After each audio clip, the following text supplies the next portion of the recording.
Absinthium artemisia. This ancient herb, also known as wormwood, has been a part of mankind since the beginning of history. This mythical element was brewed by witches, prescribed by physicians, heralded by poets, and cautioned by God. The third angel sounded his trumpet, and a great star, blazing like a torch, fell from the sky on a third of the rivers and on the springs of water. The name of the star is Wormwood. A third of the waters turned bitter, and many men died from the waters that had become bitter.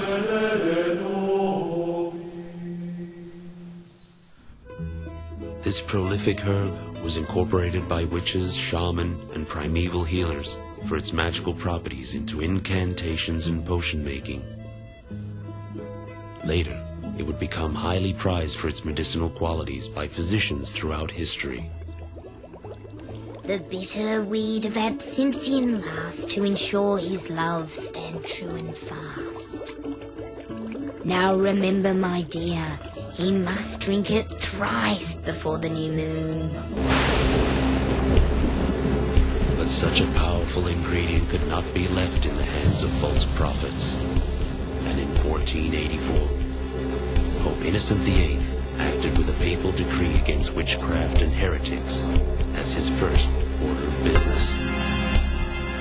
It has recently come to our ears, not without great pain, that in some parts of Upper Germany, many persons of both sexes, forsaking the Catholic faith, give themselves over to devils, nay, exercise against all persons of whatsoever condition and rank the said office of imposition, correcting, imprisoning, punishing, and chastising.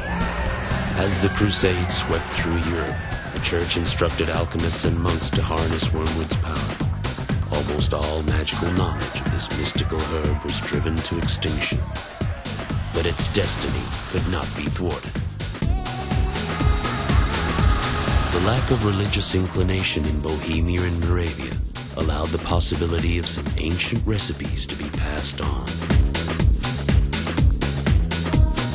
Some of the surviving recipes with wormwood made their way to Prostijok in Bohemia, where there was a small distillery known as the House by the Green Tree.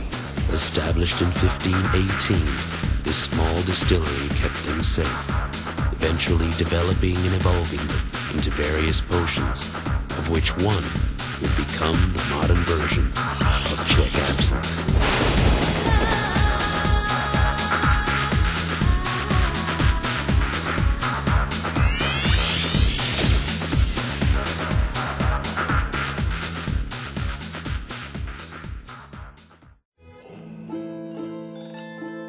Absinthe has a very colourful past that includes witchcraft, popes, alchemists, and the Bohemian artist movement.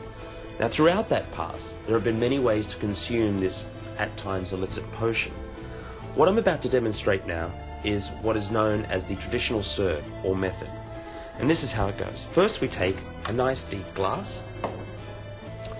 Then we use a perforated spatula known as an absinthe spoon. Place that on top. Then we take a sugar cube and put that on top of the spoon.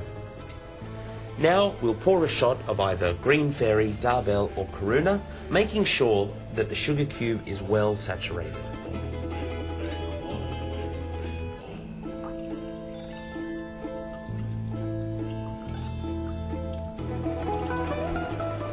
And what we'll do is we'll allow the remainder of the absinthe to just drain into the glass, take a match, and light the sugar cube.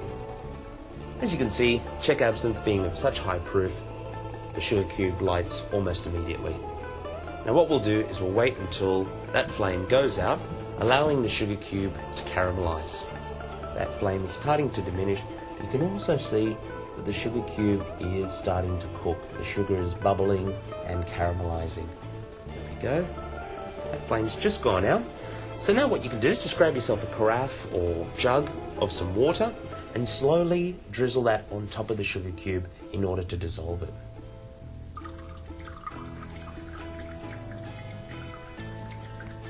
So 2 or 3 parts water to 1 part absinthe. There we go, that sugar cube is all broken down now. We'll turn the rest of the sugar in and start to stir it, trying to dissolve the remainder of the sugar into the mix. Little residual sugar down the bottom's not too bad. And there you go, the traditional serve.